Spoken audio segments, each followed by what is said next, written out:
Olá pessoal, hoje eu tô aqui com um convidado, o Alexandre Matias. Olá. Pra falar de um tema que, como vocês sabem, eu gosto demais, de uma série que é Twin Peaks. E antes de mais nada, eu queria que você se apresentasse, fala quem você é. Fala tudo? Então, pode resumir. Olá, eu sou Alexandre Matias, sou jornalista há mais de 20 anos. Tenho um site chamado Trabalho Sujo e hoje eu trabalho como curador de música do Centro Cultural São Paulo e curador de música do Centro da Terra, que é um teatro aqui perto do Sumaré. E a gente, aproveitando para agradecer a Casa Guilherme de Almeida, a gente tá aqui na sala Cinematógrafos, gravando esse vídeo, nesse sofazinho de Twin Peaks, aqui temático. E a gente tem essa paixão em comum, né? É isso. De Twin Peaks. A gente resolveu, a gente vinha conversando já há meses, né? Meses para combinar esse encontro, sobre a série, sobre o impacto que ela teve esse ano, enfim, no cenário do audiovisual, né? Pode-se dizer. Uhum. E eu queria começar falando sobre a estreia da série, né? A série estreou em Cannes, que é um festival de cinema. E ao mesmo tempo é uma série que estreou na Netflix, né? Então sim, tem toda a questão sim, de Cannes versus Netflix, sim, né? Então tudo bem, como não passou primeiro no Netflix, então Cannes liberou passar. E é engraçado que essa coisa do formato é uma das principais questões. Quando a gente está falando da série na versão original, né, que é Twin Peaks, para quem não acompanha, essa Twin Peaks que a gente vai falar nesse episódio, nesse capítulo, como é que vocês chamam? No vídeo. Nesse vídeo é sobre a temporada desse ano, 2017, que é a terceira temporada de uma série que estreou em 1990. E a segunda temporada em 91. E só pra aproveitar também o recado, eu já fiz um vídeo aqui no canal falando 10 razões pra assistir Twin Peaks. Eu vou linkar aqui no card, na descrição, então vocês podem dar uma olhada. Quem tá chegando agora, esse vídeo que eu fiz anteriormente, ele é uma boa introdução a esse universo criado pelo David Lynch e pelo Mark Frost. E não custa lembrar que daqui pra frente é só spoiler, né? Então spoiler da primeira, da segunda, da terceira e do filme.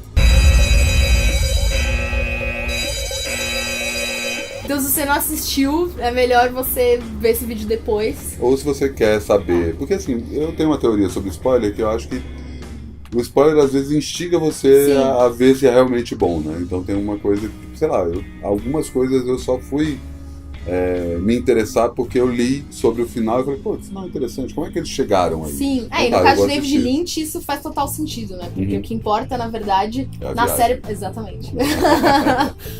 E aí a gente tava falando dessa coisa que você comentou, começando falando sobre Cannes, né? E Twin Peaks é um marco não só no audiovisual, mas na cultura contemporânea, porque traz um diretor de cinema estabelecido, premiado, para fazer uma série de autoral, TV. Né? Isso. Que estranho. Para fazer uma série de TV numa época em que a televisão não tinha nada a ver com essa televisão que a gente reconhece hoje. Na verdade, toda essa era de ouro da TV que a gente assiste hoje, chamada Terceira Era de Ouro, né? Que é um pouco marcada ali no meio dos anos 90 com a entrada da HBO, né? Nesse mercado. É isso, Sopranos começa. Sim. Né? Terceira Era de Ouro, quais são as duas primeiras? É mais ou menos na década de 40, acho na época do I Love Lucy, assim, 40, 50. Quando são criados os formatos que a gente usa até hoje. Exatamente. E a segunda é mais ou menos década de 60, assim. Aí ficou um longo gap, assim, entre até os anos 90, né? Tanto é que a gente vai até comentar por cima aqui o Hill Street Blues, né? Que é uma série que o Mark Frost, um dos criadores de Twin Peaks, foi roteirista, né? Fez parte da equipe de roteirista. Ela abriu um pouco um caminho para a introdução de assuntos mais fora, assim, da pauta na televisão, mas ainda assim a estrutura dela era episódica, ela não tinha grandes novidades em termos de formato, né? Mais ou menos, né? Hill Street Blues, que é do começo dos anos 80, ela já traz uma coisa que você não tem personagens recorrentes. Sim. Quer dizer, você tem o pessoal da delegacia. O personagem é o ambiente. Núcleo duro, né, ali, né? Exato, e tipo, tem pessoas que aparecem em um episódio que não volta, enfim, uma coisa que hoje nas séries a gente está acostumado a ver, tipo, eventualmente você tem 2 ou 3 atores que estão lá todos os episódios. Mas o Hill Street Blues não tinha um protagonista principal. Sim. A história era sobre a delegacia e a relação dos policiais com os bandidos. Os bandidos que eles prendiam e os bandidos que estavam soltos, que ajudavam eles a descobrir o que aconteceu com fulano e tal. Tinha um tom mais crítico também, né? Que era um pouco uma novidade, né? No cenário da televisão, naquele sentido críticas em todas as instituições, né? Exato. Tanto do Estado, a própria polícia, tinha uma coisa mais ácida ali também, né? Um comentário social mais forte. E o próprio Mark Frost é o responsável por isso, né? Ele não é só um roteirista, ele é o cara que a gente pode explorar mais isso. Inclusive, ele é o cara que chama o David Lynch, que tem a grande ideia de Sim. trazer um diretor de cinema para fazer uma série de TV. E eles esboçaram uma outra série de Twin Peaks, que eu não lembro o nome aqui agora, mas é que ela teve que ser abortada. E aí o Twin Peaks foi meio que o segundo projeto deles, assim, que acabou sendo vendido. Na verdade, começa como um telefilme era uma biografia sobre a Marilyn Monroe. Baseada na obra Blonde, né? É, isso. E aí eles iam basicamente fazer uma história sobre como o Kennedy armou para matar a Marilyn Monroe. E aí, óbvio, não foi aprovado. Falaram, não, peraí, a gente vai fazer uma história do maior ícone do cinema americano e vai dizer que o maior ícone da política americana é o responsável pela morte dela, né? E aí eles pegam, então a gente não precisa tratar desse universo inteiro, então por que a gente não reduz completamente? Em vez de a Marilyn Monroe é a Homecoming, como é que fala? Homecoming Queen, é isso? Sim. A rainha do baile, né?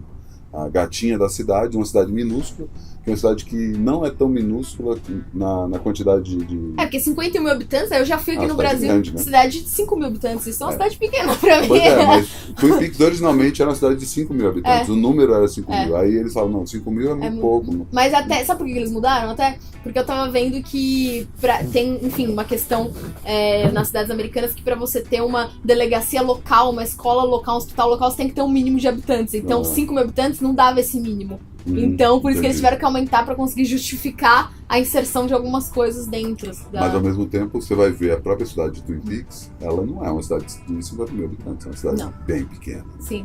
Ela pode até ter um pouco mais do que 5 mil, mas não muito. Sim.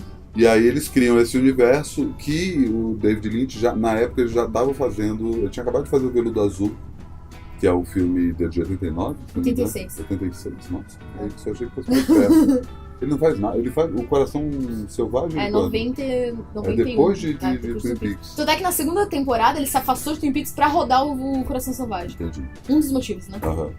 E aí ele tem uma coisa de, vou trazer um cara do cinema pra contar uma história comigo e ao mesmo tempo vou fugir do padrão de seriado que tinha até então, que era uma coisa parecida com um desenho animado. Sim. Sempre no começo do episódio, quando chega no final do episódio, você volta pra uma situação do começo. Então as pessoas assistiam um seriado diferente do que a gente assiste hoje. Perdi o episódio e tal, não consigo assistir. Não, é como assistir Scooby-Doo, enfim. Então uma série de exemplos, Super Vic, Caras e Caretas, Primo Cruzado, não só seriados de comédia, seriados de drama também.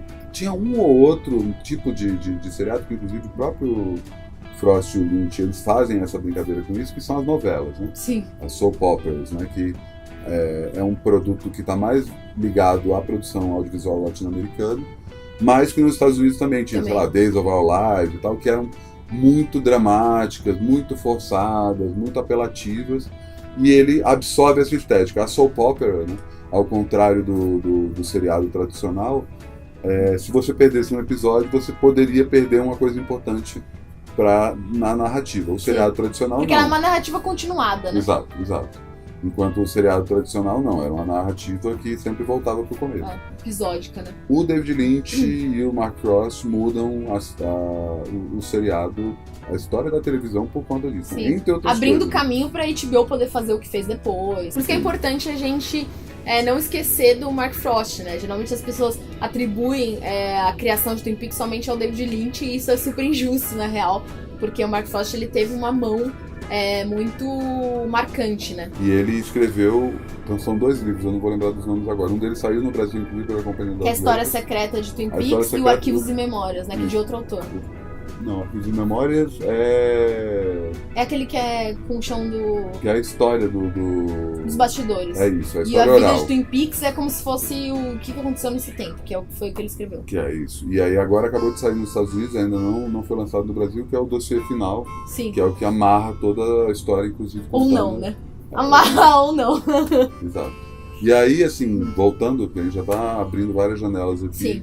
E fugindo do tema principal, pelo menos do primeiro assunto, que é do mesmo jeito que o David Lynch quebrou o David Lynch e o Mark Frost quebraram esse paradigma de que a televisão só podia produzir um tipo de formato no seriado, tem essa questão dele estrear o primeiro episódio em Cannes e de o tempo todo ele martelar que isso não é um seriado, isso é um filme de 12 horas, de 18 horas, que eu vou exibir de forma episódica. Em 18 partes, então até que ele nem chama de episódios, ele chama de partes. De partes, exato. E né? Um filme Sim. de 18 horas. E aí, ao mesmo tempo, tem uma série de outras coisas que, enfim, não só indo nessa questão de Cannes, mas a partir da terceira temporada ele começa a explorar várias outras formas, outras questões. Eles não pensaram em revolucionar a TV. Ah, Eles sim, só... não era uma coisa premeditada, né? Exato. Tipo, aconteceu. Eles foram testando os limites. Até onde a gente pode ir, até onde a gente pode ir. Vamos lá. Sim. Vamos daqui pra frente a gente consegue. Será que a gente pode mostrar uma coisa muito violenta? Será que a gente pode colocar cena de sexo? Será que a gente pode botar um elemento sobrenatural? Tipo, será que o público vai entender isso? Até porque eles trabalharam com o roteiro aberto, né? Uhum. A série toda não foi escrita como uma série completa, né? Eles foram avançando episódio a episódio. Então inclusive, o próprio assassinato da Laura Palmer é revelado a contragosto dos dois, né?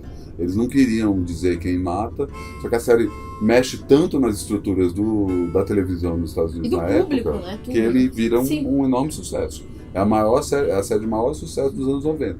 Sim. Maior do que Simpsons, se for levar em consideração a capital. Não, total. Tem até uma história que eu não sei até que ponto é real, mas eu acho que é porque eu já vi entrevistas do Lynch falando que o Gorbachev chegou a ligar, tipo assim, o presidente americano chegando, que era o Bush. Bush pai, né? Chegou a ligar, tipo assim, eu preciso saber quem matou a Laura Palmer, pelo amor de Deus, me fala isso. E o Lynch falou, nem debaixo da terra eu vou revelar, pode vir qualquer pessoa perguntar. E ele não revelou, né? Tamanho era esse mistério, né? Ele revela a contragosto, tanto que quando ele revela na segunda temporada ele sai. Sim. Você falou a história do Coração Selvagem, mas ele usa isso como desculpa pra sair. Ele volta só no último episódio. Ele dirige acho os dois últimos. Os dois? Eu achei que fosse só o último. Porque ele não dirige muitos episódios, isso também é outra coisa diferente. Ele dirigiu os primeiros e os últimos, né? Ou o primeiro e o último. Ele sempre tava no começo e no fim, né? Mas são pouquíssimos, assim. São acho que 8 episódios. Sim, mas na primeira temporada isso tava de uma forma mais orgânica, né? Ele tava acompanhando, eram diretores convidados. Na segunda também eram diretores convidados, mas tem até um DVD em um dos 1000 DVDs, uns extras que eles lançaram, nos box, que os próprios diretoras que participaram da segunda temporada falaram que a segunda temporada foi uma várzea. Tipo, eles chegavam no set de filmagens e tipo assim, roda aí o que você quiser. Não tinha uma preocupação que nem na primeira temporada que você tinha meio que um inventário da série pra seguir. Então você não podia sair muito daqueles limites do que o Mark e o Lynch tinham idealizado. Agora na segunda era meio tipo, o que tem pra hoje, sabe? Então cada diretor começou a querer fazer a sua em cada episódio. Tipo, começou a meio querer sobressair. Então começou a aparecer umas coisas muito bizarras, assim. Tipo, chamar atenção pra si mesmo. Então ficou uma coisa totalmente fragmentada. Desconexa. Sim. E quando eles resolvem retomar a série, eles já sabendo que a série teve esse impacto, aí eles partem para essa coisa descarada mesmo. Que, então a gente revolucionou a televisão uma vez, então vamos revolucionar a TV de novo. Sim. Então essa coisa de dizer que não é uma série, sim um filme de 18 partes, um filme de 18 horas, ou... Enfim, uma série de coisas que aconteceram na narrativa... Que justificam mesmo que era isso. É arbitrário para falar assim, a gente quer... testar os limites, né? Sim. E aí é uma emissora, né, Showtime por trás. A série estreou em Cannes, né, o que já é muito louco. Se for pensar que um episódio piloto estreou num dos principais festivais de cinema do mundo. Então... O principal, né? Foi o principal. Sim, ao meu ver, sim. Mas é uma série que estreou nesse festival, que foi produzido por uma emissora e que teve distribuição num streaming. Exato, então, global. Exatamente. Então, quer dizer, é uma série que ela transita entre essas várias plataformas, né? E ela joga também muito com as possibilidades e as linguagens da televisão e do cinema, né? O exemplo mais extremo talvez seja o episódio 8. Sim. Famigerado episódio 8. Exato, que é basicamente videoarte, né? Sim. É basicamente os curtas do Lynch, né? No começo da carreira. É verdade. Eu vi também uma coisa que era... Que, enfim, pra quem já assistiu, né? O episódio 8 é dividido em algumas partes e, sei lá, a maior parte, a parte final do episódio, que é toda filmada em preto e branco, eu vi uma leitura que fala assim, isso é um filme de ficção científica dos anos 50. Que é um filme que não tinha preocupação de explicar a ciência, é um filme que queria mais chocar o público e mostrar coisas completamente fora do comum do que propriamente contar uma história, explicar de onde veio aquele sapo que parece uma cigarra, o que é isso, por que ele entra na boca da menina. Mas aquela parte da explosão da bomba atômica é puro videoarte. Sim. Quando a câmera entra dentro da bomba atômica, sei lá, a gente assiste uns 5 ou 8 minutos de ruído visual na tela, aquilo lá Tipo, e eu tenho Porque ele certeza se interessa muito por essa questão da matéria, né? Isso ele é um artista plástico também, Sim, né? ele Isso começa tá como muito, pintor, né? desde o começo do trabalho dele até hoje, né? Tal, ele tem ateliê na casa dele. Uhum. E esse lado dele também dá muito pra ver num documentário, né? Que lançaram recentemente. Desse ano, né? Eu vi na mostra ano passado, mas eles lançaram esse ano, que é David Lynch, A Vida de um Artista, né? Isso, David Lynch, The Art Life. Eu não sei se é nesse documentário ou se é uma outra entrevista que ele fala que um amigo dele, quando ele era criança, ele descobriu que um amigo dele, o pai dele era pintor.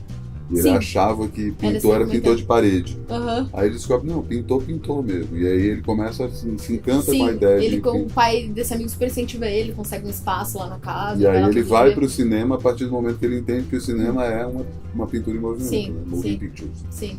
E aí o Lynch tem muito disso, assim, tem cenas e frames, às vezes, que são telas, né? Sim. É um cara muito influenciado por artistas plásticos. Sim. E uma coisa que a gente tava conversando, assim, um pouco nos bastidores e tal, que eu queria que você comentasse um pouco, é essa quebra da expectativa que todo mundo tinha da série, ou que pelo menos a maioria das pessoas tinham. Porque o que eu percebi muito é que a série dividiu um pouco, né? Falando do público, dos fãs e... Dividiu bastante. Dividiu bastante. Os fãs Tem gente que não amou, teve gostaram. gente que odiou. E isso eu não tô falando de pessoas que acham super estranho porque não conhecem David Lynch. Tô falando de pessoas que já adoravam David Lynch, que já amavam o universo da série e ainda assim detestaram a série, ou pessoas que acharam a coisa mais genial do mundo. E eu queria que você comentasse um pouco o que você achou dessa coisa da quebra de expectativa, que é uma coisa super presente na série inteira, e como que ele trabalha isso. Na verdade é uma coisa super presente na obra do Lynch. Sim, né? O sim. Lynch ele trabalha muito com essa coisa do tempo elástico. O quanto que a Foi gente genial, aguenta... foi uma das coisas que mais me impactou nessa temporada. É isso, o quanto você aguenta assistir essa cena. E seja uma cena em que os atores estão prestes a sair no braço, então eles ficam cutucando o outro, e tá, a cena da queda de braço Sim. é um exemplo literal disso. Sim. Ou, sei lá, um casal tá quase dando um beijo. Acho que a cena mais didática nesse sentido acontece no episódio 7, que é uma cena em que ele filma basicamente, depois tem um dos cenários de Twin Peaks, que é o... como é que é o nome do lugar? Big Bang Bar? Bang Bar, isso. Que ele usa uma desculpa para fazer sempre apresentações musicais Sim. no final que é outra de cada ponto que eu quero. episódio. A gente fala disso. Mas é uma cena em que, durante 4 minutos, ele filma uma pessoa varrendo o chão. Sim. Põe uma música tocando e durante toda a música você fala, não, alguma coisa vai acontecer. Você fica Alguma esperando, coisa né? vai acontecer. Tipo... Pô, tá filmando isso por algum motivo. Ele acaba, varre o chão. Acabou. É o fim da balada, né? Exato. É só isso. Então ele mexe muito com essa expectativa. Assim, é bom, antes de eu falar disso que você tá jogando pra mesa, Twin Peaks sobrevive esses 25 anos basicamente por conta do fanatismo dos fãs, né? Da iconografia, né, da série, tem uma série de elementos. E tem um fanatismo tem que manter literal, isso, né? Tem Sim. convenções, encontros. Sim, o Twin Peaks de fãs. Festival, que existe até hoje. E todas essas manifestações que os fãs faziam em relação ao seriado tinham uma expectativa em relação à volta. Sim. Porque a série, a segunda temporada, termina com a Laura Palmer falando pro agente Cooper: te vejo em 25 anos, então tinha essa coisa de por que vai acontecer daqui a 25 anos. Que é um gancho maravilhoso. Pois é, né? Isso que eu acho mais impressionante, a gente tava falando também, que a gente vai explorar mais, como ele faz esse jogo o tempo todo, desde do anúncio da volta da série até questões dentro da própria série, ele faz esse jogo com o universo ficcional e a realidade. Ele tá sempre pulando de um lado pro outro. Essa questão dos 25 anos, tipo, te vejo em 25 anos, depois de 25 anos a série volta. Então, isso já faz uma brincadeira assim, nossa, peraí. Tipo, o que é real, sabe? Twin Peaks é real, o real é o aqui, agora, sabe?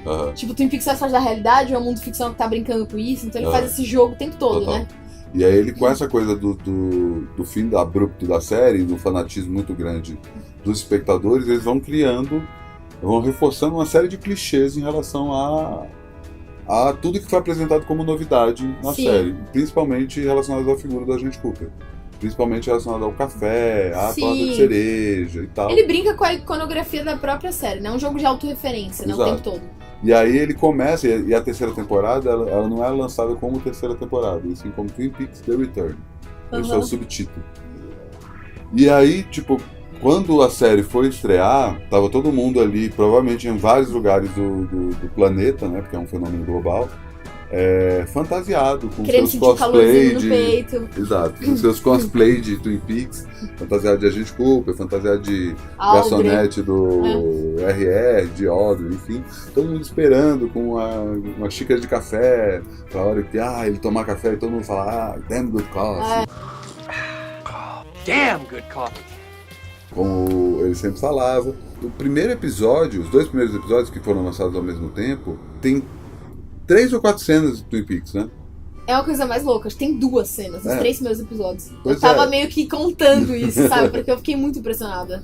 Que aparece uma cena em Nova York, que uma caixa de vidro que está sendo filmada e que sai um monstro da caixa. E aí aparece também. Dakota do Sul, né? Também. Exato, uma cidade fictícia que não existe nos Estados Unidos, que tem um crime também bizarro, parecido com o crime da Laura Palmer, mas é um outro. E aí tem coisa em Las Vegas, tem coisa num outro espaço sobrenatural. Sim. No terceiro episódio tem aquele oceano roxo, aquela mulher sem olhos, Sim. que não é o espaço natural que a gente já conhecia. Sim. E aos poucos, à medida que a série vai passando, a gente vai voltando para Twin Peaks. Então não só voltando para a cidade de Twin Peaks, como ao que Twin Peaks representa. Que é muito além da cidade. E a principal polêmica é justamente o personagem do Cooper, né? Porque o Cooper, ele é possuído pelo Bob, o espírito maligno, né, das primeiras temporadas, e ele vai pro Black Lodge, que é o espaço sobrenatural com a cortina vermelha. Do mal. Exato. Que é um lugar, que é uma espécie de um purgatório em que todas as entidades do mal estão lá. E ele ficou 25 anos nesse purgatório. Ele perdeu completamente o contato com tudo, né? As pessoas, ele desaprendeu um monte de coisa. Então quando ele volta, ele descobre que tem um outro Cooper solto, né, que é o Bob, encarnado no Bad Cooper, né, que aí é o próprio Cooper, só com jaqueta de couro, cabelo comprido e tal. Bem nojento. E ele volta num personagem que chama Doug, que também é um outro Cooper. Que é tipo um idiota, né? Não, mas ele não é um idiota. Ele vira um idiota porque é basicamente o Cooper tendo que reaprender tudo. Não. O Doug era um idiota, né? Pelo que as pessoas falam dele, né? Não, ele não acho que seria propriamente um idiota. Ele era mais um... Não era, tipo... Logo a gente vê cenas com o Doug, né? Ele traindo a mulher. Não, traindo a mulher, envolvido em esquema e tal. Sim. Só que ele era tipo um idiotão, assim, sabe? Idiota nesse sentido. Acho que um idiota de... Não de retardado, mas ele não era muito esperto. Porque pelo que a mulher fala, você vai perder tudo num jogo de novo, você vai voltar a beber. Então ele era tipo um trouxa, né? Entendi. Tipo, o cara não fazia nada direito, assim. Uhum. E aí ele reencarna nesse personagem, o Doug. E ele passa 13 episódios ou mais, né? Mas ele volta no 16, né? Por aí ele volta. O tempo todo ele aprendendo a comer, ele aprendendo a falar. Ele é meio tipo o Barbosa da TV Pirata, que as pessoas falam e ele repete a última palavra, sabe? Então é uma coisa bem... E os fãs odiaram. Os fãs odiaram, assim, tipo... Eu tava achando tudo o máximo, né? Porque pra começar você tinha o mesmo ator fazendo 4 personagens, né? Ele era o Doug, ele era o Doug possuído pelo Cooper, o Cooper mal e o Cooper preso no... E no último episódio ele ainda é outro Cooper, né? Ele é o Richard, né? Exato. Ele tem que ganhar melhor ator, eu não tenho que falar, sabe? É impressionante. E é muito impressionante porque à medida que a série vai passando, a gente esquece que é o mesmo ator, sabe? Por mais que, tudo bem, eles têm a mesma cara e tal, mas são personagens completamente diferentes. E é uma coisa muito louca você pensar que o Lynch pegou esse personagem, que é aquele personagem, aquele cara irretocável, né? Que não se desmancha nem pela Audrey, porque ela é uma colegial e tem toda aquela questão moral, o cara certinho, todo mundo ama, ético, maravilhoso. E aí ele pega esse personagem amado por todos. E aí, de repente, você passa a série inteira tendo mais tempo de tela do Cooper mal e de um cara que tá retardado. Exato. Tipo, então ele matou o Cooper que todo mundo conhecia, que todo mundo torcendo pra ver de novo. E também era um retorno ao Cooper, né? Então o retorno a Twin Peaks não é só o retorno à cidade ou o que significa a série em termos estéticos, mas também ao personagem principal. É interessante isso porque, assim, o Cooper, acho que até o próprio Lynch fala disso, que o Cooper talvez seja um dos últimos personagens bem intencionados do cinema. Sim. Último... Não, por isso que as pessoas amavam Pois ele. é. Porque ele era o cara. Você podia confiar nele, Exato. assim. Ele ia fazer sempre o que era certo. Ele é incorruptível. Ele é o cara, assim, que ele vai estar Uma pessoa sempre. essencialmente boa. Essencialmente nem boa. certo, né? Um cara, Exatamente. a forma como ele ganha o departamento de polícia de Twin Peaks, logo que ele chega, ele podia chegar Sim, que nem arrotando o arrogância. Albert, né? Exatamente. Fala, não, vai pra lá, vocês não sabem nada, vocês são um bando de Sim. caipira. E todos E são ele tem um apaixonados. respeito pelas pessoas. Pois é. Ele é uma pessoa Ele se apaixona por Twin apaixonante. Peaks, né? Sim, Tem essa coisa. Ele É. vai pra uma cidade pequena e fica encantado com todas as coisas simples da cidade. E a cidade fica encantada com ele porque ele é muito didático. Ele explica. E aí todo lado dele faz referência ao Tibete, sim. ele faz referências à meditação, ele joga com o aleatório. Isso tudo é visto pelos caipiras de Twin Peaks da mesma forma como, sei lá, como se ele estivesse fazendo explicações científicas. Sim, Não, esse cara sabe mais do que eu. sim. Não importa o método que ele está usando. Se ele tá fazendo de um jeito legal e tá dando certo, então tudo Então, bem. Fala o vou nome confiar nele. da pessoa e vou tacar uma pedra aqui na lata. Se a lata cair, é essa pessoa. Não coloca Ninguém em questiona, risco né? isso. Sim. E a tal da terceira era de ouro da TV é o contrário disso, né? Os protagonistas Sim, são são todos, anti-heróis, né? são todos vilões, né? São todos a pior Total. pessoa. E aí a gente vê, durante uma temporada inteira, ou durante um filme de 18 horas inteira, um vilão, Tendo protagonismo. exato, e Isso é um choque, né? Tremendo. sendo substituído depois, na reta final, Hum. pelo mocinho principal. Sim. É muito bom, é muito bom. E tem outra quebra também de expectativa, é isso que a gente tava falando, como ele se distancia de Twin Peaks fisicamente, né, geograficamente falando. Isso é muito louco, porque ele quebra essa conexão emocional que o espectador tem com aquela cidade, com aquele mundo. E uma coisa também que eu percebi e que me chamou muita atenção foi como, se antes, nas primeiras temporadas, a bizarrice e a comicidade de certos personagens era o destaque, ele joga muito mais com essa questão sobrenatural, mas de um jeito até... Acho que também isso se deve um pouco à saída do Cooper, mas de um jeito até bem... Como posso dizer? Não é pessimista, mas eu tenho a impressão, assim, eu acho que isso tá muito atrelado à figura dele, porque ele era, tipo, sei lá, uma fagulha de esperança de que, mesmo que alguém, matou a Laura Palmer, um negócio sinistro, tipo, tudo bem, o cara tava atrás da verdade, ele tava atrás de restaurar uma coisa boa, restaurar uma resolução pra aquela história e tentar evitar que novas pessoas passassem por aquilo. Mas eu percebi que todos os momentos, e isso é muito louco também, porque quando ele voltava pra Twin Peaks, ele voltava não pra falar, olha que engraçadinho a Nadine, tipo, olha que não sei o que, ele sempre voltava pra mostrar quando todo mundo tava fudido. Tipo, então era uma volta mega melancólica e mega triste. Tipo, chegou uma hora que eu ficava, nossa, eu nem quero mais que ele mostre Twin Peaks, sabe assim? Porque eu falava, cara, todo mundo se deu mal, tipo, os casais se destruíram, tipo, até os mais legais, assim, tipo, a Shelley, Bob. Sei lá, os casais se destruíram, tá tudo amargurado, tá todo mundo fudido. Tipo, relações... O único é o Andy e a... Como é o nome dela? A Andy e a Lucy. São os únicos que... Os únicos, tem e uma depois no história boa. final o Ed e a Norma, né? Isso, que é isso. super legal. Aham. Que também, né, alguma coisa boa tinha que rolar, não é possível que todo mundo se fudeu. Mas, tipo, eu acho que ele abraçou muito essa coisa assim, tipo, se naquela época ainda tinha esse embate entre o bem e o mal, assim, de uma forma até mais demarcada, eu acho, pensando no cenário de Twin Peaks, eu acho que dessa vez foi meio que assim, não, tipo, não vai dar pra vencer. Aham. Tipo, essa coisa ruim dominou tudo. Tipo, ainda nas primeiras temporadas eu tinha aquela impressão de que... Mas é muito isso, né? Porque a gente atribui muito essa figura do Cooper, né? Aham. Que era quem tava lá pra investigar e tal. Eu tinha um pouco essa esperança, ainda tinha uma coisa meio bem e mal ali, lutando, uma coisa mais equilibrada, assim, tipo, vulgarmente falando, é bem e mal.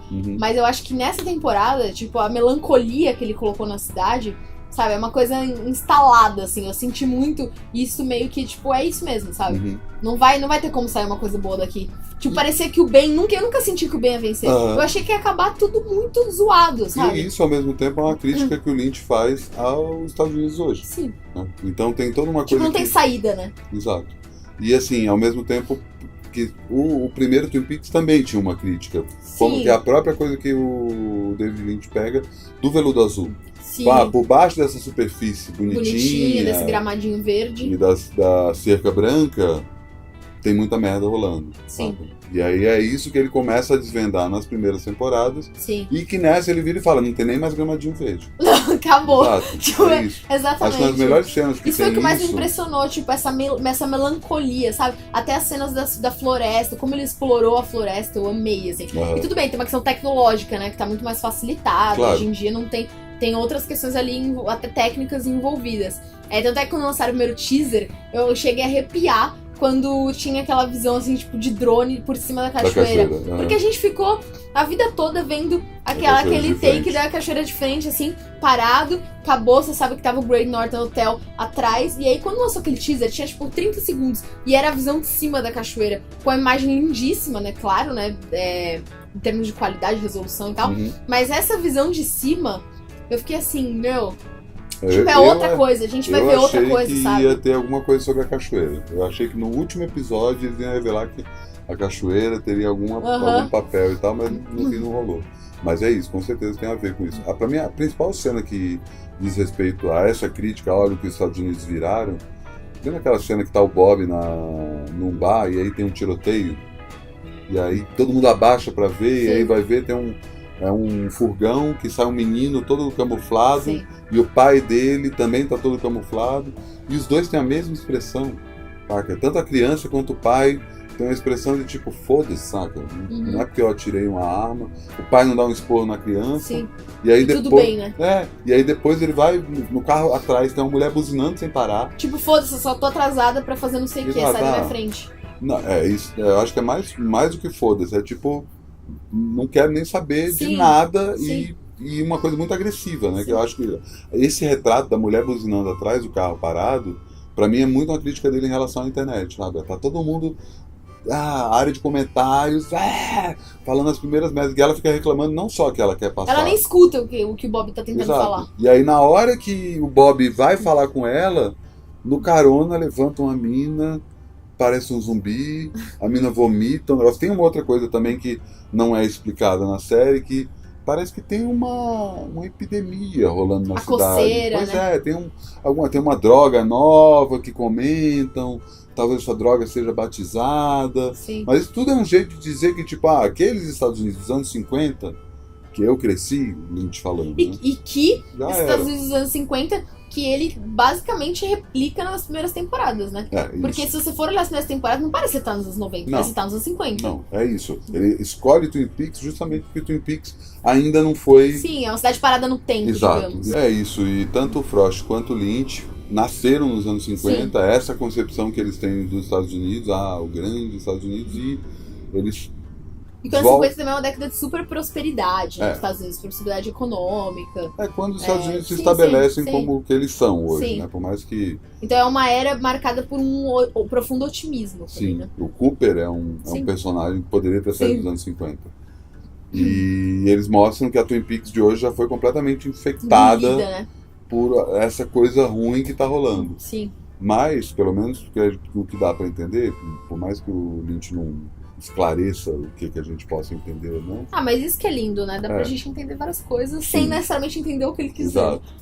Mas ele tem toda uma coisa que na hora do tal do episódio 8, que é meio que um prequel para explicar qual o contexto que tá Twin Peaks, que não é uma coisa só da cidadezinha, que é uma coisa muito maior. Um novo tipo de maldade invade o mundo a partir do momento em que o ser humano reparte o átomo. Né? É como se você abrir uma caixa de Pandora. É isso. Ele entende a bomba atômica como uma forma que uma abertura, né? E aí o que ele coloca aqui, tal do Judy, que seria o vilão principal, vomita o Bob no nosso mundo, e ao mesmo tempo é criada essa coisa da Laura Palmer para salvar, combater, né? Essa força negativa. Exato. Mesmo que ela seja vítima disso, né? Tipo, ela vai se sacrificar pra salvar o resto. Tipo Jesus. Exatamente. Ele não escreve isso com todas as letras, mas deixa essa... E aquela história de que talvez aquela garota que vomita aquele inseto lá seja a mãe da Laura? Pois é, isso ninguém sabia o que era, mas pelo que tudo indica, principalmente a partir do momento que ela tira o próprio rosto, né? Algo que tudo indica porque em termos de idade bate, né? Ela tem a menina que engole o bicho. Tinha 14, acho. 12, 13, 14 anos, que é mais ou menos a idade que a atriz, como é que é o nome? É Grace Zabriskie, eu Isso. acho. Sarah? Sarah Palmer. Isso. Que teria tido. Só que isso acontece no Novo México, não em Twin Peaks, mas ela poderia ter nascido lá. Não, mas também nessa questão das localidades, quando eu tava pensando sobre isso, tentando juntar na minha cabeça assim, as peças, eu fiquei pensando, bom, a gente tem que partir de que nem tudo é literal, né, na obra do Lynch, óbvio. E quando eu tava pensando sobre o episódio 8, eu fiquei pensando que o episódio 8 também era uma maneira, que você tava falando, uma maneira didática, de um pouco explorar qual que era o principal dispositivo dessa temporada. E o principal dispositivo do interesse geral do que a série virou. Que, enfim, saindo até um pouco daquela perspectiva de que tudo se resumia à cidade de Twin Peaks e abrindo um pouco, acho que por isso também a questão das várias cidades envolvidas, abrindo todo pra uma questão que é super simples na real, né? Que é esse embate entre o bem e o mal. E isso tá no mundo todo, né? Tá em tudo. Então, eu acho que podia ser Twin Peaks, mas podia ser outro lugar, assim. Eu acho que isso foi meio que uma maneira de mostrar que o grande embate é esse, sabe? Dessas duas forças, assim. E aí tem N conexões que podem estar, enfim, até na Inglaterra, com aquele menino lá da luva e tal. Eu acho que um pouco importa, entendeu, os lugares. Porque é uma coisa que tá presente em qualquer lugar, assim, enfim, né? No próprio primeiro episódio da nova temporada mostra essa outra cidade fictícia que aconteceu alguma coisa que tem a ver. E no fim eles conseguem juntar vários casos diferentes, que é a tal da Força-Tarefa Rosa Azul, né? Que é formada. Que foi introduzida no filme também, né? Porque os caras conseguiram. Esse nome? Com esse nome eu não lembrava. Porque. Só fala Blue Logo. Só fala da história da Rosa Azul na cena da mímica. Pois é, mas só isso. Não posso falar sobre isso agora. Exatamente. Mas é muito legal, porque eu não tava esperando isso, eu não tava esperando, que eles iam explorar tanto o filme. O filme porque o filme ele meio passou despercebidão, né, quando foi lançado. Não, pior, né? O filme foi super mal visto. Em Cannes. Sim. Ele foi lançado 92. Em Cannes. E ele foi considerado o pior filme já feito. Sim. Tinham resenhas falando assim, tira essa merda do cinema, porque eu tô assistindo isso. Sim. E é uma coisa que, tipo, olhando em retrospecto, você não só entende o filme, tipo, o filme por si só, ele tem uma história ali que é contada, que não é uma coisa mal filmada, que tem a ver com o filme. Aí eu tava vendo isso. Mas eu acho que ele ganha mais força por ele estar atrelado a esse universo também. Eu não sei se sozinho ele tem tanta força. Sim. Eu tendo a concordar contigo, mas eu acho que ele funciona. Sim. Ele conta uma história direitinho. Ele não é uma coisa que você precisa do contexto da série pra entender. Sim. E aí tem uma coisa que as duas primeiras temporadas da série são o ponto de vista do Cooper.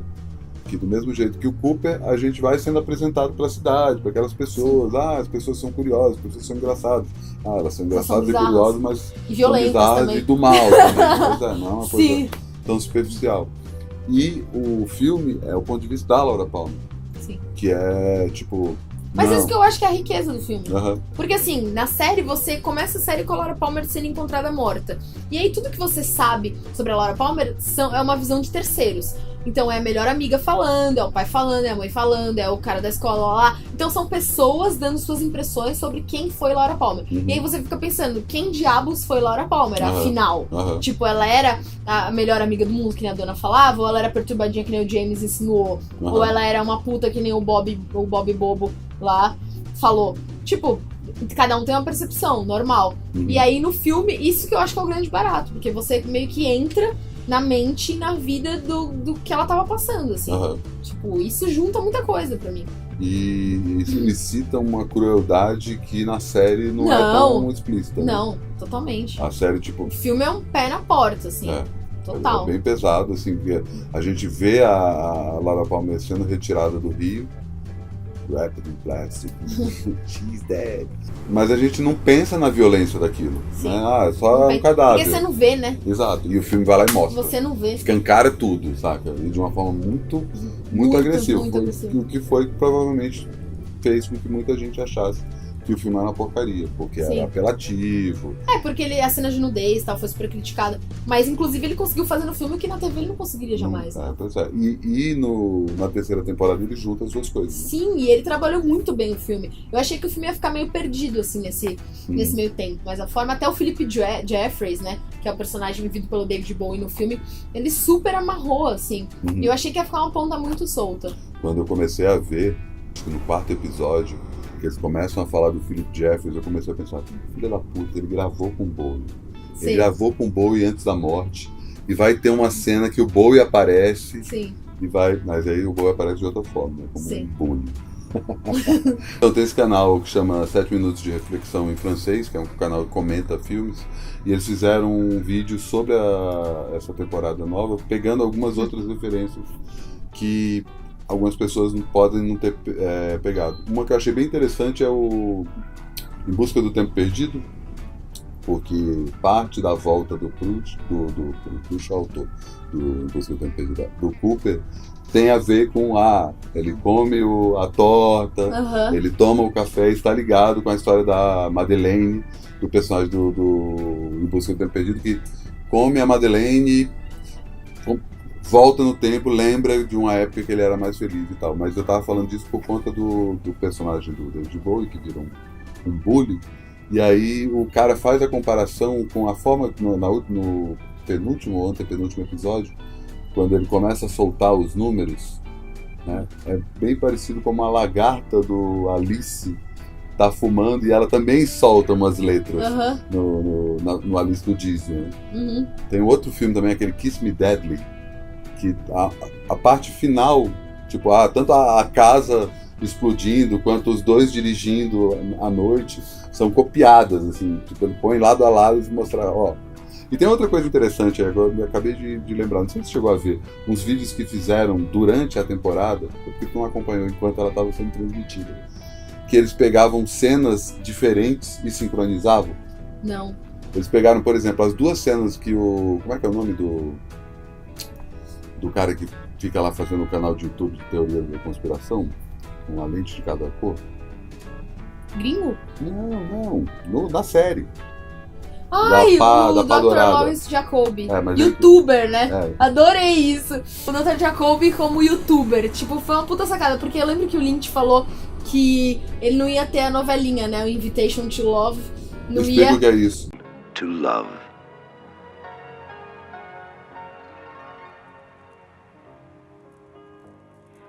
Don't fight it, Chet. You know as well as I there's still something between us.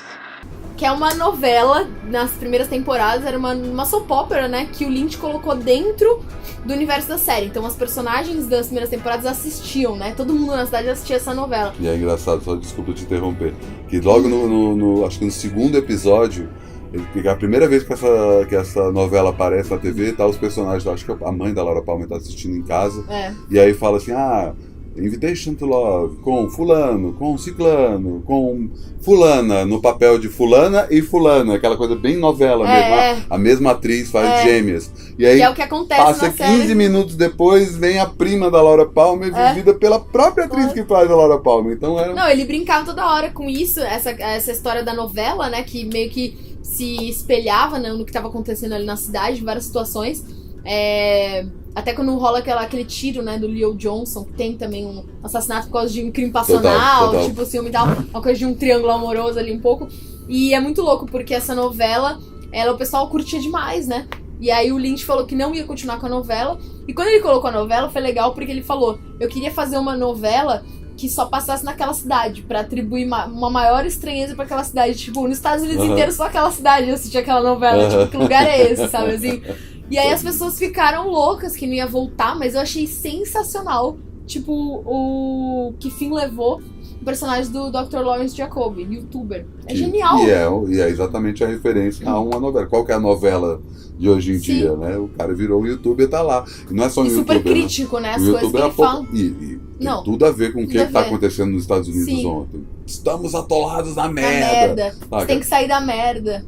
Exato, a mensagem que ele quer passar. Toda coisa que a gente tava falando de como os Estados Unidos estão infectados por um mal. Não, eu achei esse foi um dos personagens que eu mais adorei. Então, aí dos encaminhamentos. São duas cenas diferentes que eles conseguem. Que aparece ele fazendo a introdução.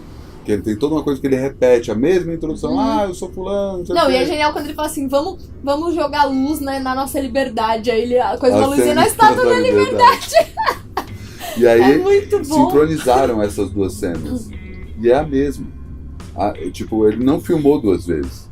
É a mesma cena, e aí depois que os desdobramentos que acontecem, enquanto ele vai narrando, que por um lado tá a mulher com a olho, sempre esqueço. A Nadine, isso. Assistindo, e não lembro qual que era mas as duas cenas que acontecem depois da introdução do vídeo no YouTube, elas conversam. Aí eles pegaram tipo, a outra cena. No episódio 3 tem a cena em que o Cooper escapa daquele universo roxo e chega na caixa de vidro. Sim.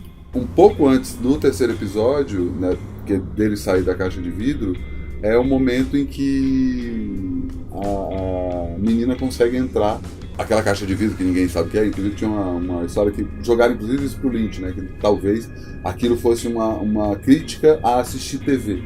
Porque o cara fica o tempo todo olhando para uma caixa de vidro num sofazinho. Sem fazer nada. Exato. É um sofazinho, um abajur, a mesa de centro, como se fosse uma sala de estar dos Simpsons, aquela sala de estar da abertura de todo episódio dos Simpsons.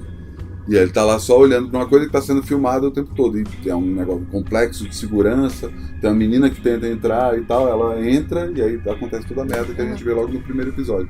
Ele sincroniza essa cena com a cena em que o Cooper sai. E tem a ver. E aí tem a ver aquela história que eu também tinha te falado, que eles fizeram, e aí tem gente que acha que é muita piração, que tá inventando, ou tem gente que acha que não, os caras fizeram de propósito. Que o 17º e o 18º episódios podem ser assistidos sincronizadamente. Você comentar, eu acho que é importante abrir um parênteses aqui pra comentar um pouco sobre esses dois possíveis finais, que é o 17º e o 18º. Isso. Você quer comentar um pouco isso? Começa aí você. Então, a gente dá pra perceber no final que tem meio que dois encerramentos, assim, digamos, dois finais. E o do 17º, que é o penúltimo episódio, ele é super tradicionalzão, ele responde algumas coisas, ele resolve alguns arcos ali, e algumas pessoas... tudo, né? Exatamente, é uma resolução mesmo, assim, enfim, pro bem ou pro mal é uma resolução. E aí teve muita gente que ficou feliz, tipo, com calorzinho no peito e tal, nossa, que legal, me deu as respostas que eu queria, tal, bacana, acabou. Só que eu, particularmente, eu ia ficar muito frustrada se a série terminasse ali, porque eu achei muito convencional, assim, essa conclusão. E aí vem o 18º episódio, que é incrível, que ele abre pra coisas, assim, que eu nunca pude imaginar, assim, na vida. E que pra mim se existem dois finais, ele é o meu final, assim. Do 18º, ele abre pra N possibilidades, até questionando o que é esse mundo de Twin Peaks, né? E linkando com o nome da série, né? Que é Se a Volta.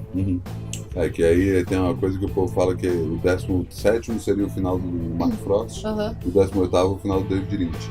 Mas aí tem uma coisa que acontece logo no começo do 17º, que eles explicam quem é Judy, né? Que o tempo todo é uma coisa que jogam esse personagem Judy, porque Judy, isso, que é um personagem que é solto no filme. Sim. Né? No David Bowie, que é o personagem do Philip Jeffries, aparece e fala, você não pode falar sobre Judy, nós não podemos falar sobre Judy. E fica assim, o que é Judy? Afinal de contas. E muita gente fala, isso não faz o menor sentido, não tem o menor... Sim. Bobagem, foi falado. E aí, no começo do 17º episódio, a gente entende que a Rosa Azul, na verdade, é uma espécie de arquivo X. Sim. É uma força do FBI. Uma operação especial meio em off, né? E pra tratar de casos sobrenaturais, né? Que o Major Briggs era super vinculado. Isso, era uma espécie de supervisor. Era ele, o Albert, o Gordon Cole e o Philip Jeffries. Sim. Só isso, né? Talvez o melhor time do FBI da história do FBI. Cole, que é o personagem do David Lynch, conversa com o Albert e explica, então, a gente sempre soube disso, que existe uma força extremamente negativa chamada Geodai, que a gente, para facilitar, chama de Judy. Sim. E aí fica esse Geodai. Aí vieram descobrir que Geodai é um termo em chinês que significa explicar. Chinês ou japonês? Chinês.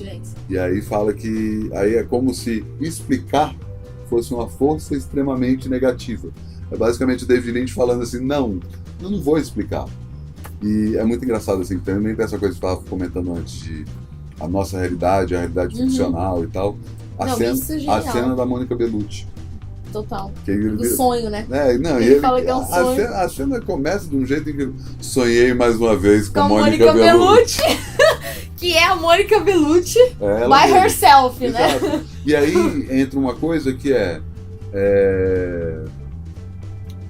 A Mônica Bellucci existe no universo de Twin Peaks? Ou é a Mônica Bellucci? Ou será que a Mônica Bellucci... Pois é.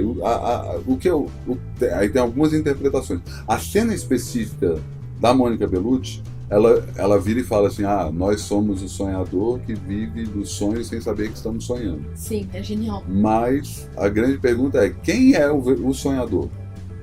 E aí ela aponta para trás. Aí tem duas teorias que eu vi, que é tipo... Aí o Cole, né, o personagem do David Lynch, ele olha para trás. Só que na hora que ele olha para trás, ele olha para a câmera. Então talvez o sonhador seja a gente. Sim. A outra teoria é um pouco mais complexa e um pouco mais brincalhona, que descobriram no Google Maps que o lugar que esse sonho acontece em Paris. E aí, num determinado bar em Paris, na calçada, então eles sentaram nessa cadeira, dá pra ver pelas redondezas, os caras conseguiram... Fãs, adoro. Pois é. E aí, na hora que ele olha pra trás, ele vê a galeria em que ele expôs as obras dele em Paris há um tempo. Só que ele olha pra trás e na direção de uma galeria que teve uma exposição sobre o David Lynch. Mas aí eu acho que é muita viagem.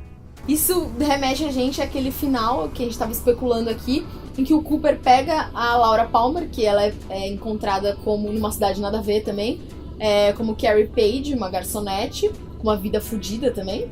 E aí ele tenta levá-la de volta meio que pra juntar essas pontas, né? E, enfim, encerrar tudo de uma forma que conecte todo esse arco, né? Da personagem. Chega lá, ele chega na casa dela, e chega lá, não é a mãe dela que tá lá, né? Isso é uma família X, que nunca ouviu falar em Laura Palmer. Nunca ouviu falar. E tem aquela brincadeira do ano também, né? O jeito como ele trabalha essa questão das temporalidades foi o que mais me assustou, assim. Foi o que mais mexeu comigo e me chamou a atenção. Eu fiquei, tipo, uma semana pensando nesse último episódio, sabe? É, muito foda. Eu fiquei muito impactada. E aí tem uma coisa que uma explicação que deram, uma das melhores explicações, foi que, na verdade, eles mataram a realidade de Twin Peaks. Uhum. E, tipo, na verdade, quando o Cooper acha a Laura Palmer um outro nome nessa outra cidade, ele que já supostamente possa ser a vida real. É, porque é uma cidade... E aí tem Nova Odessa, né? Nova Odessa, que acho que é só Odessa. Enfim, não lembro. Mas é uma cidade que... na hora que ele entra na cidade, tem o nome da cidade e a população. E a população é a população dessa cidade mesmo. Não foi uma coisa que ele colocou qualquer coisa. E tem uma série de marcas que você vê. Você passa para um carro, que é um carro que realmente existe, ao contrário do carro que ele vinha. É um carro antigo e tal. Uhum. Dá a entender que ele avança no tempo, né? E que ele tá com o pé na realidade. Na nossa realidade. Na nossa realidade. Exato. E que ele sair da realidade da fictícia e vir para essa outra realidade era um jeito de encerrar essa força extremamente negativa dentro do universo que não pudesse sair para uma outra realidade. Então é como se ele matasse as duas primeiras temporadas e o filme para o para de existir. É uma teoria bem complexa, mas faz um sentido meio bizarro, mas faz. E teoricamente o final, você acha que o final, com aquela questão do grito e tudo mais, ele acena para uma resolução nesse sentido? Da Laura como uma entidade criada para combater esse mal, é como se ela estivesse sendo anulada? O que dizem é que o grito e que aí tem toda a questão que a gente não falou ainda, sobre a eletricidade, né? Que aí tem um estouro de eletricidade e apaga. É como se fosse a Judy morrendo. Saca? E o grito da... Por isso que tem aquela teoria de que tem aquele grito da mãe da Laura, né? Uhum. Que vem de dentro da casa. Isso, tem aquele momento que a mãe da Laura também tem uma cena que eu fiquei impressionadíssima, que é quando ela tenta bater no quadrinho da Laura e não quebra a imagem dela, não rasga, não faz nada. Quebra o vidro e não quebra a imagem dela. E fica numa espécie de um loop de... como se fosse um defeito. Sim. A imagem fica meio quebrada, indo e voltando, sim. como se a realidade estivesse se desfazendo. Sim. É um efeito digital, inclusive. Né? Sim. É bem foda isso. Falando em efeitos digital, o que você achou da parte do visual da série? Já que, enfim, né, tudo que eles não puderam fazer naquela época, até por uma questão de possibilidades tecnológicas, eles exploraram de alguma maneira aqui. Quase todo episódio tem algum efeito e tal. E teve gente que achou bem tosco, teve gente que achou bem... Eu acho que tem coisas que são arbitrariamente toscas. Toscas, Tipo, a cena que, por exemplo, eles tiram o orbe do Bob de dentro do Bad Cooper, aquela cena do começo do episódio 8, que os Woodsmen aparecem e começam a fazer aquela coisa, tipo... Aquilo ali é, tipo, começo do cinema, né? Aquela coisa das imagens se superpondo, é Méliès puro. E a cena do, tipo, passando sangue na cara do Cooper e tal, é quase teatro. Sabe? É uma coisa que não tem efeito especial. Não tô gastando dinheiro nisso. Mas em outros momentos, sim, né? Em outros momentos o cara põe nesse mesmo episódio. E você for ver até nos créditos, tem uma equipe bem grande, né? De efeitos. Acho que mais da metade dos créditos é só equipe de efeitos. Eu não reparo, isso aí é contigo. Eu reparei. Não, eles contrataram uma empresa e tal, né? Que eu esqueci o nome agora, de efeitos, e se você for ver nos créditos assim, fica lá. Tipo, muita gente envolvida mesmo, né? Nessa parte dos efeitos. Sim. Uma coisa legal dos créditos. E o Lynch envolvido em todas as etapas, assim. Tem os créditos dele lá. Uma coisa que é legal do Lynch, que também a gente não falou disso, mas o som, né? Sim. Toda a questão, ele é designer de som da série. Ele assina o som da série e o tempo todo ele tá sublinhando, ó, ouça. Logo na primeira cena, que é o gigante falando com o Cooper no Black Lodge, que a gente não sabe se é o Black Lodge, né? Porque aquela cena ali, quando acontece? É uma coisa também que fica em aberto. Sim. Aquela cena do Richard e Linda, aquilo é onde? É naquele lugar lá em que ele cria a Laura É uma espécie Palmer? de purgatório, né? Uma passagem. Não é o Black Lodge, que é preto e branco, não tem cortina vermelha. O gigante está lá, a gente nunca viu o gigante. O único outro lugar que a gente viu o gigante é nesse outro lugar em que ele cria a Laura Palmer. Sim. Então fica em aberto, mas ele reforça no começo da temporada. Listen. Sim. Né? E aí tem o som do gramofone, que é só um ruído que tem a ver com eletricidade. Que aí também, isso é uma outra teoria que tem a ver com misticismo, que fala que um dos motivos que o mundo perdeu a magia foi por conta da invenção da eletricidade. A ideia de magia se perdeu por conta disso. O Lynch ele gosta de brincar com isso, né? Ele é meio que ele gosta de trabalhar com essa coisa de não só mostrar o sobrenatural, mas como se ele fosse um mago. Como se ele fosse um cara... Mas ele é quase também um pouco Cooper, né? Ele é super aberto a essas forças externas, né? Embora ele possa até não ser uma pessoa super crente e nem nada disso, mas eu acho que ele é uma pessoa super aberta. Ele é super crente, é meditação transcendental. Não, sim, mas eu tô falando que ele pode abraçar outras coisas que estão fora desse escopo do que ele... O próprio Bob, né? Mas, exatamente. A invenção do Bob é uma coisa que ele olha o Frank Silva na cabeceira da cama e fala, eu quero essa cena na série. Eu acho que ele é uma pessoa aberta ao que tá acontecendo no exterior, assim, tanto na vida como num set, enfim. E você falou do som, e isso também me leva à questão das bandas, né? Lá no Roadhouse. Lá. Que também é um golpe virou dele. Virou o melhor caso de show dos Estados Unidos, né? Total! E assim, a gente não sabe se o Roadhouse é um lugar de verdade por causa da última cena. O que aconteceu com a Audrey?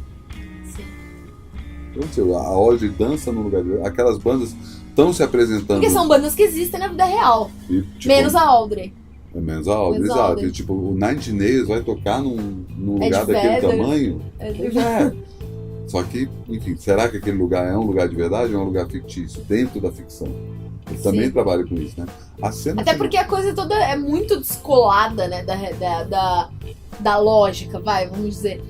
Você tem uma banda tocando uma música super mais lenta e a galera fritando. Ou você tem uma banda que tá fritando e o pessoal parece que tá no estado de transe. Então você tem um descompasso da banda com o feedback do público. Total. É uma coisa que não cola. Total. Tipo, você olha pra banda e olha pro público e você fala, não, eles não estão no mesmo lugar. Nenhum personagem de Twin Peaks, da série tradicional, vai pro Roadhouse. Tirando só o James. O James James canta, vive né? lá. Canta e vive lá. E canta a mesma música que cantou nas cenas temporadas. Aliás, ele canta e vive lá. Verdade, não tinha lembrado.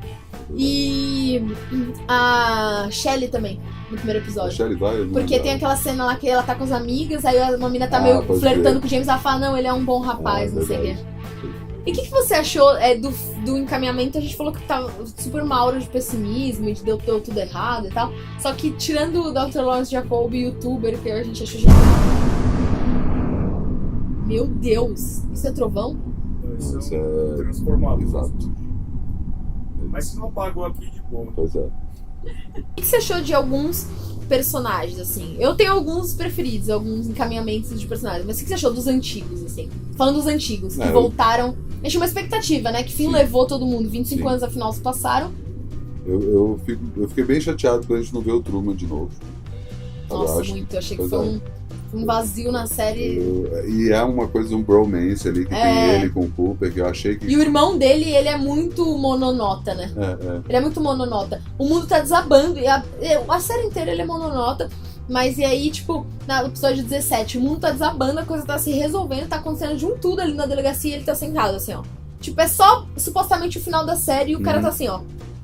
É quase como se, vamos botar aqui um manequim pra dizer que existe um xerife Truman. Exatamente. Eu acho que ele agregou 0 pra série, assim. Mas eu gosto muito do Andy e da Lucy. Acho que a evolução dos personagens é ótima. Sim. O Andy ir pro conversar com o gigante é um negócio sobrenatural, assim, tipo, muito foda. Sim. O filho deles também, né? É demais. Gostei muito do Índio também. Ele é demais, né? Puta personagem. E fica uma coisa em aberto também, né? Logo no começo do episódio ele vai lá em direção às Sycamore Trees. Sim. Vai onde teoricamente seria a entrada do Black Lodge, mas não dá pra entender o que acontece. Né? Sim. E tem a Senhora do Tronco também, né? Saudades. Sim. E aí você tava comentando... muito legal essa relação dela com o Hulk, né? Muito legal. E dela com... tem uma cena de despedida dela pro... Que é meio despedida real, né? Exato. Nossa, que é louco, assim, porque vários atores morreram, que fizeram Twin Peaks, morreram nesses últimos 25 anos. Não muitos até, né? Poucos. Não. O Frank e o Pete. O Major Briggs. Eram os 3 que tinham morrido. Não, tá. David Bowie conta no filme, né? Não, mas o Albert morreu depois de gravar Twin Peaks. Mas conta. Não, tudo bem, mas tô falando assim, ele conseguiu voltar pra série. Sim, e a própria Log Lady. Não, eu queria comentar que você estava falando da coisa dos créditos, né? Quase todos os créditos chegam no final e eles colocam em memória de fulano. E um dos créditos, eles... Acho que é a primeira vez que a Log Lady aparece, eles fazem... esse episódio é em memória da atriz, como é o nome dela? Catherine Coulson. Isso. E um outro episódio, eles fazem esse episódio em memória ao nome da Log Lady. Mas eu acho que mais legal do que os personagens antigos são os personagens novos. Os personagens novos completamente inusitados e que pra mim, sei lá, eu amo os 2 personagens do... É o James Belushi e... Os mafiosos. É demais, meu. Aquela cena... Porque, dos personagens novos eu não gosto dos 2 assassinos. Que é Tim Roth. Exato. Não combina. Tinha uma expectativa que o Tim Roth talvez pudesse fazer o papel do Philip Jeffries e tal, mas a impressão que dá é que ele tá só zoando o Tarantino. Sim. Que ele pega uns personagens assim que, fazia isso aqui, eles eu são bem também tarantinescos, faço. esses 2 personagens. Né? E o jeito que eles morrem é muito bom, né? E aí nessa cena, eu lembrei disso porque tem essa cena que eles morrem. E aí saem os 2 mafiosos de dentro da casa, os 2 com a arma em punho e falam assim, nossa, essa vizinhança tá tão violenta. Muito bom. E aí, mafiosos. É muito bom, porque eu fiquei pensando nisso. Tem um pouco essa crítica à questão do armamentista, né? Total. Nos Estados Unidos. E é isso, parece surreal a cena, a gente até ri no final e tal. Mas se você for para pensar, aquilo é super possível de acontecer. Se o cara tá chegando na casa dele e tem um cara que tá parado na frente da garagem dele, ele se acha no direito de puxar uma arma e atirar no cara. Se o cara se eu puser, tirar o carro dali e pronto. E é isso, entendeu? E a gente fica abismado, mas é só uma situação que poderia ocorrer numa coisa cotidiana. Nos Estados Unidos você pode comprar arma em supermercado, né? Sim. Então, as pessoas podem realmente sair de casa armado, depois de escutar um monte de tiro e reclamar que o mundo tá ficando muito violento, mesmo com a arma na mão. Sim. Sabe que aí no caso dele ainda tinha uma cobertura extra, que era o fato dos caras serem mafiosos. Sim, né? Não, é genial. E eles são mafiosos que desde o começo você não tem medo deles, né? Desde momento nenhum eles inspiram medo.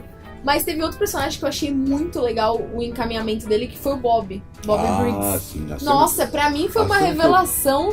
Eu acho linda a cena que ele vê o retrato da Laura Palmer, que ele começa a chorar, né? Puta cena boa. Cara. Não, e deu pra você ver como ele... A evolução do personagem mesmo, você fica pensando. E eu achei, nossa, sério, acho que é o primeiro momento que caiu uma lagriminha na série foi quando a mãe, ele chega com os policiais lá na casa dele, e a mãe dele só olha pra ele e fala, eu já tava esperando vocês aqui. Você falou assim, Bob, você enfrentou um longo caminho pra chegar aqui, mas seu pai já sabia que você ia chegar nesse lugar. Nossa, aí deu... Porque eu fiquei me lembrando dele jovem, tipo, o cara fazendo tráfico de drogas, mas é legal porque, assim, tudo bem, o cara era mó drogado, fazia um monte de merda, envolvido com prostituição e o caramba 4, tipo, é o bad boy da cidade. Mas mesmo que ele foi pro lado meio coxa, assim, sabe? Tipo, ele virou policial, isso não é colocar de um jeito moralista, sabe? Não. Aí olha como esse jovenzinho rebelde que vendia droga e tocava o terror na cidadezinha virou um bom moço da polícia. Tipo, você vê que foi uma coisa super trabalhada de um jeito não ficar tosco parecer ele ser da polícia, sabe? Ou ficar forçado, tipo, ai nossa, que moralista, o cara mais bad boy que jogava a verdade na cara das pessoas no funeral da menina, da ex-namorada, virou policialzinho agora, tipo, o cara que foi preso, adolescente, porque traficava cocaína pra estudantes, agora virou policial. Eu achei que foi muito legal esse arco dele, porque é uma coisa de amadurecimento mesmo, entendeu? Total. E aí foi muito legal enxergar isso, sabe? Que pessoa que ele virou, sabe? E tem uma coisa eu adorei nisso que você tá falando, porque assim... tem a ver com essa coisa de terminar com essa polarização de bem e mal. Que são 3, além do xerife, são 3 os principais policiais da delegacia. Um que é um ex-marginal, que é o Bob. O outro que é o cara mais doce do mundo, que é o Andy. E o outro que é um escroto, que é o Chad, que é um personagem novo que é apresentado. Então, tipo, não necessariamente todo policial é ruim, não necessariamente todo policial é bom. Sabe? Ele tem um pouco de cada coisa. Eu achei bem interessante isso. Eu gosto muito do personagem do Richard, que é o filho, depois a gente descobre que é o filho da Audrey. Que é assustador, né? Pois é um personagem bem, tipo, que bate na avó, né? Nossa. Ela vai lá, bate é pior que bater na mãe, né? O cara é pior do que bater na mãe, cara. É um personagem horrendo, mas é um personagem bom, o ator tá bem. E o Balthazar Guerri, que é do... É o cara que bota o terror no Richard, que é o que tá saindo com a Shelley.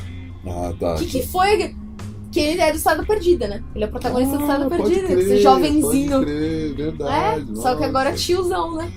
Tiozão grisalho. Eu fiquei em choque quando eu li assim, calma aí, Balthazar Guerri, tipo, ele resgatou esse cara, onde é que ele tá? Eu não manjei que era ele, eu fui vendo os créditos que eu super reparo isso. Aí eu falei, meu, ele é esse cara. Que é o cara que tem aquelas piras assim, que tá com... Vários atores. Ele é meio que o chefe do tráfico ali, né? Entre outras coisas, né? Entre outras ligações. O Lynch, ele puxa um monte de ator que trabalhou com ele, não só em Twin Peaks, né? Tem a Naomi Watts, outro personagem também, Laura Dern, Diane. Nossa, foi uma das melhores surpresas também da série. Não, mas ao mesmo tempo era uma coisa que todo mundo meio que sacava, né? Sacava, mas ficou também surpresa, né? Ficou feliz que rolou, assim, acho que... E a escolha da atriz também não podia ser melhor, eu acho. Agora, Naomi Watts... Se o Cooper tem que ganhar todos os prêmios, ela também tem que ganhar. Sim, ela é maravilhosa. Impressionante. Ela mata a pau. Eu acho que ele vai listando aí um cardápio de personalidades. Todos os personagens são diferentes uns dos outros, né? Sim. O máximo que tem são esses 2 mafiosos que são mais ou menos parecidos um com o outro. Sim. Tem a ver até com as meninas fantasiadas de coelhinho também. Né? Sim. Eu adoro a cena que eles voltam depois de matar o Cooper. Vai lá matar o Cooper no deserto, aí ele entrega lá. Tem toda a coisa do sonho. Meu sonho. Se tiver a mesma coisa na caixa ali, pô, na torta. Aí os caras vão beber, vão fazer. Não, e eles chegam no lugar com tipo, enfileirados, dançando, curtindo. Aí o Tom Sizemore olha assim, como assim? Os caras iam matar o cara e voltam todos felizes. É muito bom, assim. Tem um monte de cena que funciona só por si só. Sim. Eu tenho feito uma experiência com pessoas que não conhecem Twin Peaks, que é mostrar o episódio 8. O episódio 8 realmente ele é completamente descolado do resto da série. Sim. Tá ligado? Ele é um divisor, né? Mas ele é uma coisa que, tipo, as pessoas ficam muito impactadas porque ele tem essencialmente isso que eu tô falando. Cenas impactantes, sabe? Imagens que você olha e fala assim, nossa, meu, bonito isso, sabe? Independente disso fazer sentido ou não, sabe? Sabe o que eu acho que repeliu um pouco as pessoas que não curtiram a série? E tem a ver justamente com essa estrutura que o Lynch já declarou de saída, que era a estrutura da série como uma parte única, né, de 18 horas, o fato de que os episódios, acho que isso até dificultou um pouco o engajamento das pessoas, porque, voltando de novo na questão da estrutura, a série se distancia completamente dessa estrutura episódica. Se você for reparar, nenhum episódio tem gancho. Nenhum episódio tem os famosos cliffhangers, né? Então, em nenhum momento o episódio tá te convidando a voltar quase que involuntariamente pro próximo episódio. Então, sempre tem aquela mecânica, né, que todos os episódios exploram, que é de você deixar ali uma pistinha, deixar um gostinho ali de quero mais pro próximo episódio. E nenhum episódio tem isso. Não. Então, do jeito que eles acabam seco, eles começam seco e foda-se, entendeu? Eles até tem os cliffhanger no meio do episódio. No meio, né? exatamente. Onde vai parar isso? Mas como tá no meio Mas também... os cortes, eles não são feitos dessa maneira. Então, eu, assim, até quando eu comecei a assistir, eu tinha assistido os 3 primeiros episódios. As pessoas me perguntavam, o que você achou?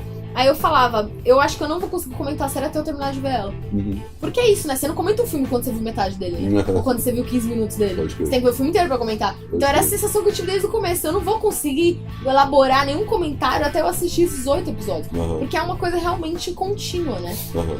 Não é uma coisa episódica, né? Uhum. Senão seria mais fácil. Eu acho que teve um pouco dessa repulsa das pessoas, até porque ele não facilitou, né? Em Uhum. termos de estrutura, esse retorno, né? Uhum. Da série. Mas ele é exatamente isso, ele não facilita. Ele deixa difícil mesmo. Eu acho que a questão de expulsar os fãs tradicionais foi de propósito. Porque na hora que o Cooper volta, é uma catarse, né? Sim, é uma Ele catarse. volta Toda aquela correria. e tudo acontece ao mesmo tempo. E né? você já tá curtindo ele com a Naomi Watts. Pois é. Porra, não. aí você fala, porra, novo da hora, tipo, essa nova família, esse novo núcleo. Aí você viu que ele fala pra ela, não, fica tranquila, eu vou voltar. Tipo, a gente é uma família. Uhum. E aí sai, entendeu? E aí eu fiquei meio assim, você já tá assim, né? Você já tá envolvido naquela Sim, história, né? sim. Desde o começo, você já tá tipo, porra, agora que deu tudo certo. É muito louco. Aquela cena de sexo deles também é genial, né? É muito bom, é muito bom, é muito bom. Mas o que você acha que a gente pode concluir? Expectativas pra uma possível quarta Então, temporada? eu ia comentar exatamente isso, né? Ele não deixa um cliffhanger de temporada como ele Uhum. tinha feito na segunda. Ele, Propositalmente. teoricamente, ele termina a série. Sim.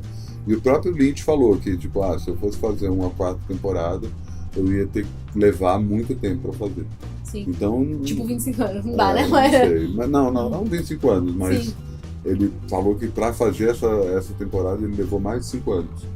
Tanto pra escrever, quanto pra tentar Porque esse amarrar Possível Retorno já se desenhava ali já há algum tempo, né? Uhum. Quando eles anunciaram já era uma certeza, né? Sim, Mas sim. antes disso a coisa já... Eles anunciam e depois o Lynch sai, né?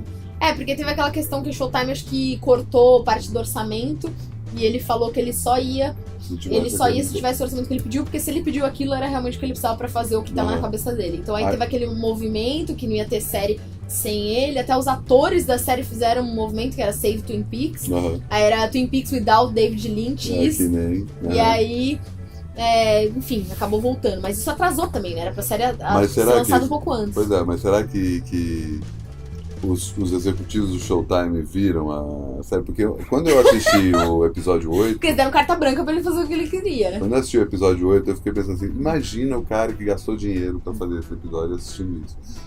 Eu gastei dinheiro pra fazer isso, essa porra completamente nonsense, não faz Mas uma coisa que eu li, eu não sei se você que postou, eu li no Facebook de alguém, ou foi através do seu perfil que eu cheguei nesse comentário, que alguém pegou e falou, o cara pegou um orçamento, o cara fez um filme B de horror dos anos 50 com um orçamento de uma mega produção televisiva. Isso na verdade Tipo, não foi eu que falei isso, eu não. li Na isso, mas verdade acho eu que foi- vi isso do...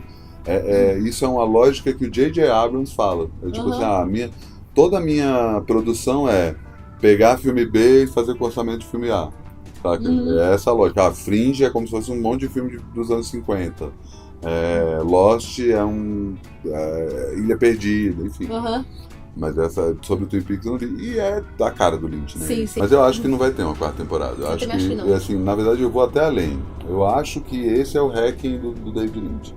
Ele virou e falou, eu vou fazer Uhum. a minha última obra. Ele Sim. pode continuar pintando, ele pode fazer outras Mas eu acho que em coisas. termos de audiovisual vai ser muito difícil a gente ver alguma coisa dele. Porque... Quer dizer, ele pode continuar dirigindo clipe de banda comercial, que é uma coisa Pois que é. ele continuou fazendo esse tempo todo, né? Exato, mas isso não filme, conta pra série... filmografia dele, né? Pois é. Não, exatamente, o audiovisual nesse sentido, né? que eu Não quis é uma dizer. coisa autoral, Sim, né? sim. Porque, e assim, se você para pra pensar, essa terceira temporada do Twin Peaks é mais tempo do que toda a filmografia dele.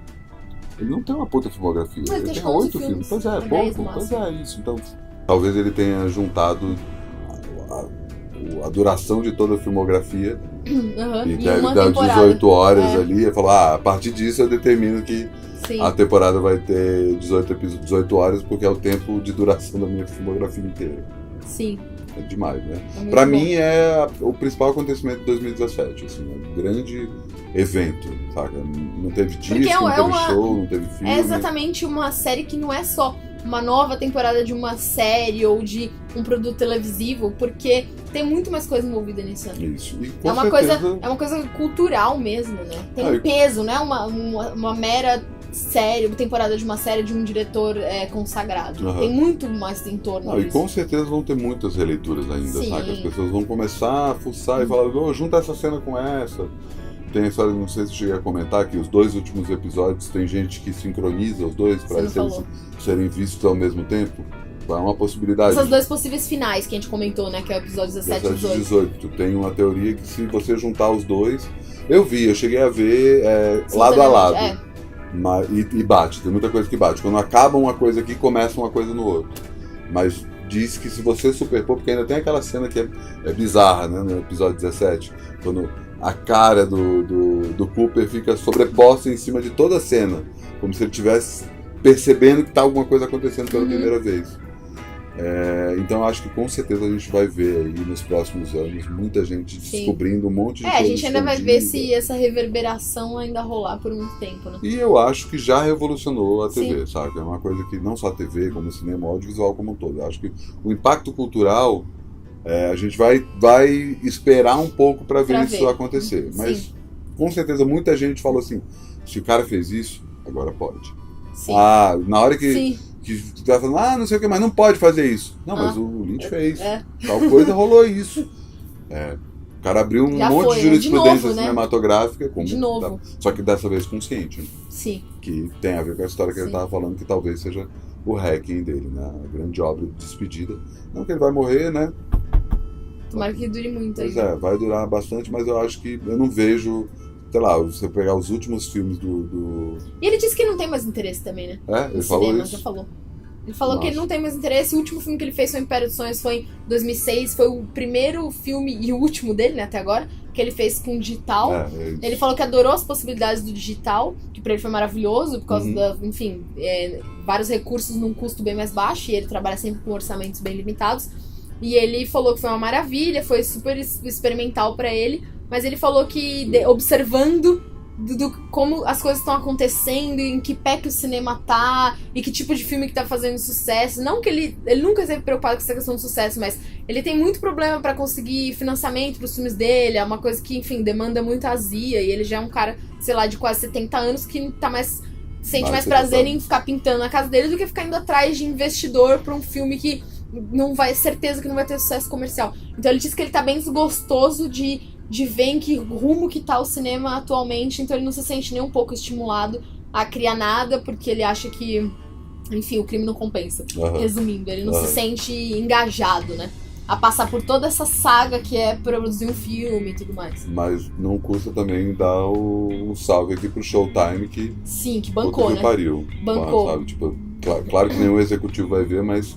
Sim. A gente fica sempre falando, o sistema não Sim. permite a arte, Mas não os sei o quê, caras mas os caras bancaram. Bancaram do começo ao fim, né? E valeu Paco. E Valeu valeu demais. também, finalmente. Valeu, a gente Aê. conseguiu. Demorou, mas rolou.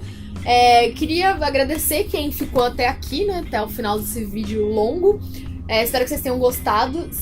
A gente vai combinar depois de fazer meio que uma curadoria dos links de coisas que a gente andou lendo aqui. A gente resolveu não falar das teorias. A gente pincelou, né, uma teoria ou Mas outra. tem muitas teorias que foram criadas a partir disso e a gente cola os links aí. na Senão a gente ia descrição ficar do aqui, vídeo. enfim, o vídeo ia virar só isso e não ia acabar nunca, porque tem muitas opção, né? releituras. Uma opção, a gente gravar um vídeo só sobre as Só teorias. sobre as teorias. Mas o legal é que o trabalho do Lynch, ele abre pra esse tipo de reflexão, né, de debate, isso que é uma coisa mais fascinante. E se vocês têm outras opiniões ou querem complementar, Por que comenta vocês não aqui. falaram disso? Como assim? Ou Falaram nada a ver uma isso que hora. vocês falaram. Comentários abaixo. Sintam-se à vontade É isso. pra interagir. Até a próxima, então. Valeu. Obrigadão, Até. Alexandre. Imagina. Tchau, tchau.